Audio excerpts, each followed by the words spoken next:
High guys, আসসালামু আলাইকুম। Welcome back to my channel Sonia's রান্নাঘর। আজকে বানিয়ে দেখাবো খুবই সিম্পলভাবে চকলেট কেক। আর এই কেকটি বানিয়ে নেব মাত্র 3টি ডিম দিয়ে। এই কেকটি খেতে যেমন মজাদার আর বানানোটাও খুবই সহজ। আশা করি আজকে রেসিপিটি ভালো লাগবে। এবার দেখে নেওয়া যাক চকলেট কেক বানাতে আমার কী কী লাগবে। কেকটি বানানোর জন্য ইউজ করব রুম টেম্পারেচারে 3টি ডিম। এবার এই ডিমগুলোকে একটি বোলের ভেতরে ভেঙে নিলাম। ডিম যদি ফ্রিজে থাকে 1 ঘন্টা আগে বের করে নেবেন, তারপরে ইউজ করবেন। এখন এই ডিমগুলোকে খুব ভালো মতো বিট করে নেব একটি ইলেকট্রিক বিটার দিয়ে। আপনারা চাইলে হ্যান্ড উইক্স বা কাঁটা চামচ দিয়েও করে নিতে পারেন, তবে সময়টা অনেক বেশি লাগবে।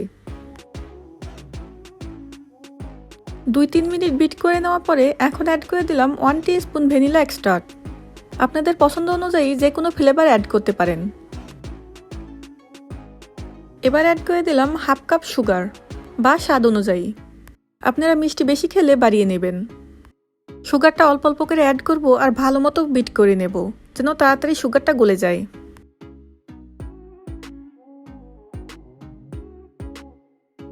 সুগারটা গলে যাওয়ার পরে এখন অ্যাড করে দিলাম 100 গ্রাম কুকিং অয়েল। আপনারা চাইলে বাটারও ইউজ করতে পারেন সমপরিমাণ। তেলটা দেওয়ার পরে আরও 3 থেকে 4 মিনিট বিট করে নেব। আমার বিট করা শেষ, সাইডে রেখে দেব আর চেলে নেব শুকনো উপকরণগুলো। অ্যাড করে দিলাম 1.5 কাপ প্লেন ফ্লাওয়ার বা ময়দা, 3 টেবিল স্পুন কোকো পাউডার,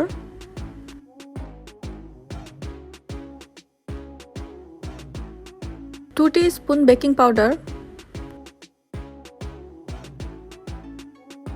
এখন এগুলোকে ভালো করে সিফট করে নেব যেন কোনো লাম্পস না থাকে। একটি উইক্স দিয়ে আরও ভালো করে মিক্স করে নিলাম।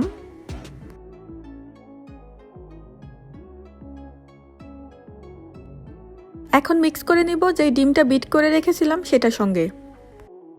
অল্প অল্প করে অ্যাড করব আর ভালো মতো মিক্স করে নেব। আর এই কাজটি করে নেব হ্যান্ড উইক্স দিয়ে।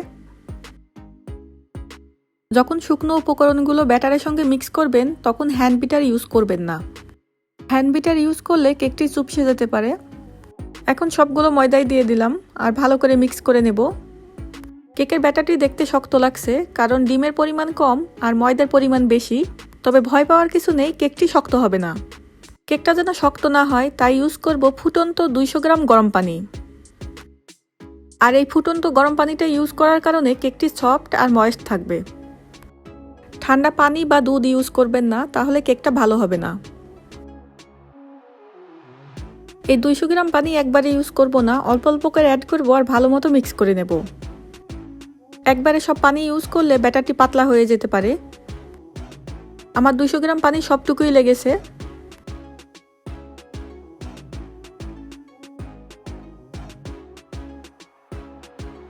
আমার ব্যাটারটি রেডি। এখন দেখিয়ে দেব কনসিস্টেন্সিটা। ঠিক এমন কনসিস্টেন্সিটা রাখবেন। এখন একটি 12 ইঞ্চি কেকের মোল্ড নিয়ে নিলাম আর ভেতরে বাটার স্প্রে করে দিয়ে দিলাম বেকিং পেপার। উপরের সাইডেও স্প্রে করে দিলাম। আপনারা চাইলে তেলও বিরাজ করে নিতে পারেন। এখন এই মোল্ডের ভেতরে দিয়ে দিলাম কেকের ব্যাটার আর বেক করে নেব ওভেনে 160 ডিগ্রিতে 35 to 40 মিনিট। আপনারা চাইলে চুলায়ও বেক করে নিতে পারেন, সময়টা একই লাগবে। একটি স্প্যাচুলা দিয়ে সমান করে দিলাম। 3 থেকে 4 বার ট্যাপ করে বেক করে নেব। ফিরে আসবো বেক করার পরে। ফিরে এলাম বেক করার পরে আর দেখুন কেকটা কতটা সফট। এখন কেকটি ঠান্ডা করে নেব 2 থেকে 3 ঘন্টা। 3 ঘন্টা পরে কেকটি খুলে নিলাম মোল্ড থেকে। আপনারা চাইলে কেকটি এইভাবে খেয়ে নিতে পারেন। আমি ডেকোরেশন করে নেব এই কেকটি। ডেকোরেশন ছাড়াও এই কেকটি খেতে অনেক মজা। এবার এই কেকটাকে মাঝখান থেকে 3 ভাগে ভাগ করে নেব। আপনারা চাইলে 4 ভাগেও ভাগ করে নিতে পারেন। এবার এই কেকের স্লাইসের উপরে সুগার সিরাপ ব্রাশ করে দিলাম। সুগার সিরাপ যেভাবে বানাবেন, হাফ কাপ সুগারের সঙ্গে 1 কাপ পানি দিয়ে 2-3 মিনিট ফুটিয়ে নেবেন, তাহলেই রেডি হয়ে যাবে সুগার সিরাপ। আর সুগার সিরাপটা অবশ্যই ঠান্ডা করে নেবেন ইউজ করার আগে। এখন দিয়ে দিলাম হুইপিং ক্রিম আর স্প্রেড করে দেবো চারিদিকে। ক্রিমটা আপনাদের পছন্দ অনুযায়ী কম বেশি করে নেবেন। এখন দিয়ে দিলাম আরেকটি লেয়ার। সুগার সিরাপ ব্রাশ করে ক্রিম দিয়ে কভার করে নেব আগের মতোই। আবার দিয়ে দিলাম ক্রিম, আর এই ক্রিমটা দিয়েই কভার করে নেব ফুল কেকটাকে। ঠিক একইভাবে আরেকটি লেয়ারও কভার করে নেব। সেটা আর দেখালাম না, না হলে ভিডিও অনেক লম্বা হয়ে যাবে। এবার কভার করে নেব চকলেট ক্রিম দিয়ে। হুইপিং ক্রিমের সঙ্গে 1 টেবিল স্পুন চকলেট পাউডার মিশিয়ে নিয়েছিলাম। এটি টোটালি অপশনাল, লাইক না করলে স্কিপ করতে পারেন। আর এইভাবে ফুল কেকটাকে কভার করে নেব। ক্রিম কম থাকার কারণে ফুল কেকটাকে কভার করতে পারিনি। কেকের পাশে যে বেকিং পেপারগুলো দিয়েছিলাম এখন উঠিয়ে নেব। আর এইভাবে কাগজ দিয়ে নিলে কেকটা মেসি হয় না। এবারে কেকের উপরে দিয়ে দিলাম 200 গ্রাম মেল্টেড চকলেট। আপনারা চাইলে ডার্ক চকলেট অথবা মিল্ক চকলেটও ইউজ করতে পারেন। চকলেটটাকে 2 মিনিট মাইক্রোওয়েভে দিয়ে মেল্ট করে নিয়েছিলাম। এবারে চকলেটটাকে চারিদিকে ছড়িয়ে দেব আর কভার করে দেব উপরের সাইডে। বেঁচে যাওয়া চকলেটটুকু দিয়ে দিলাম। এখন একটি স্টার নোজেল দিয়ে ডিজাইন করে নেব নিচের সাইডে। আপনাদের পছন্দ অনুযায়ী যে কোনো ডিজাইন করে নিতে পারেন।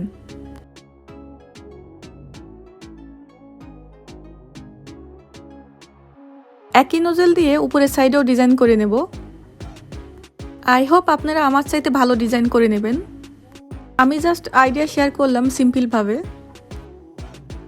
আর এইভাবে আপনারা ঘরে বার্থডে কেক বানিয়ে নিতে পারেন। একই নোজেল দিয়ে পিঙ্ক কালারে কিছু ফুল বানিয়ে নিলাম। আমার ডেকোরেশন করা শেষ, এখন ফ্রিজে রেখে দেবো 2 ঘন্টার জন্য, তারপরে সার্ভ করে দেখাবো। দেখতেই পেলেন কত ইজি চকলেট কেক বানানো। আশা করি বাসায় ট্রাই করবেন। 2 ঘন্টা পরে কেকটাকে বের করে নিলাম। এখন কেকটাকে কেটে সার্ভ করে দেখাবো।